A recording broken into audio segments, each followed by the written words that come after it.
This week's book and movie is the Amityville Horror.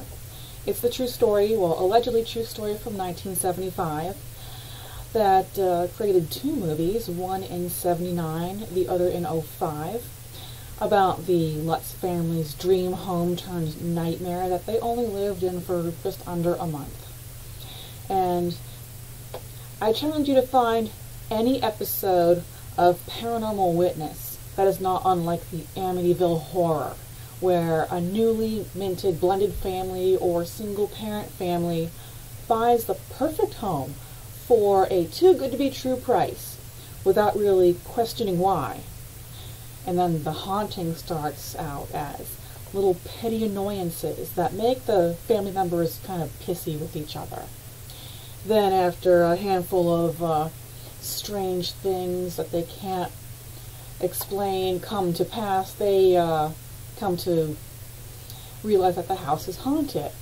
But all their money is tied up in this house, so they're going to tough it out. Then it all evolves into physical and emotional terror that prompts them to run from the home, no matter how much of a financial beatdown they are in for. What this book and both movies have in common is, of course, the Lutz family finding this dream home and going all in. And shortly after moving in, George is freezing all the time and obsessed with the fireplace and the boathouse. And he's always waking up at 3:15 in the morning.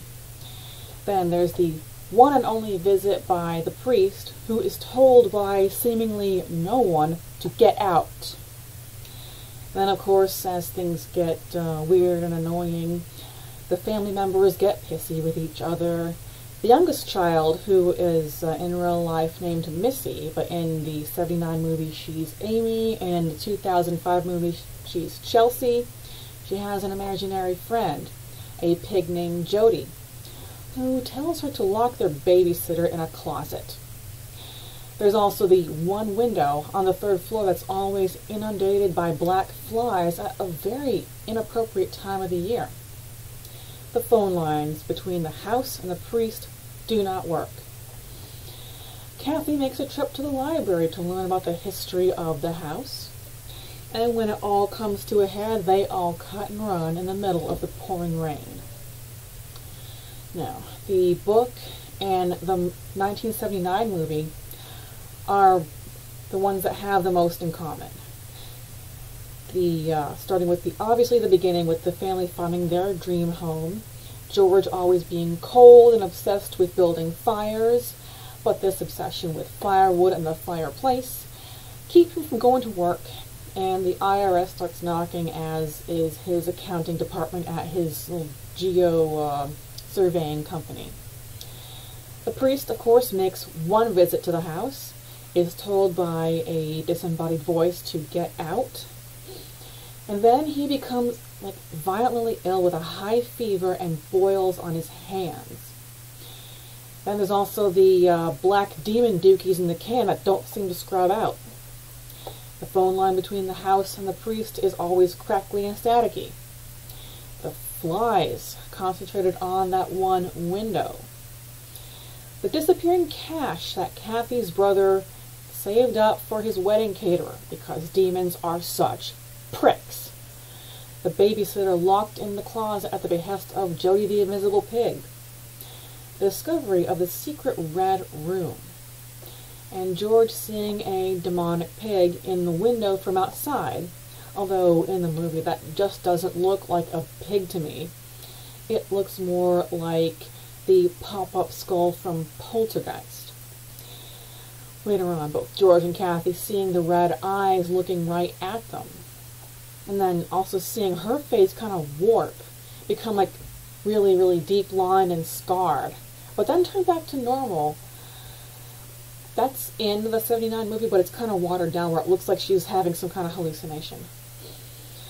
Kathy also, in the book and this movie, goes to the library to study the home's history and learns of what happened with the Defeo family, and of course the history of the land being sacred burial ground.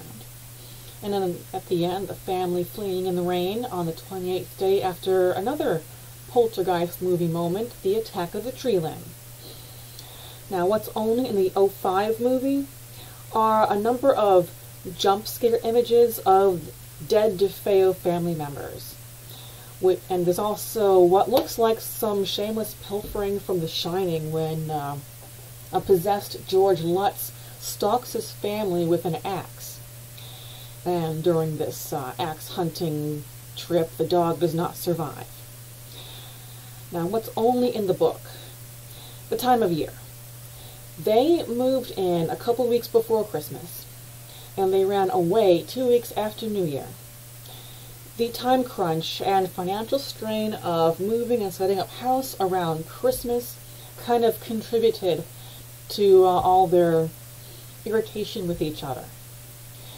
Another detail that couldn't really be conveyed in the movie, aside from maybe personal reactions of the characters, was the awful smell that came from the secret red room and also seemed to find its way to the priest's apartment.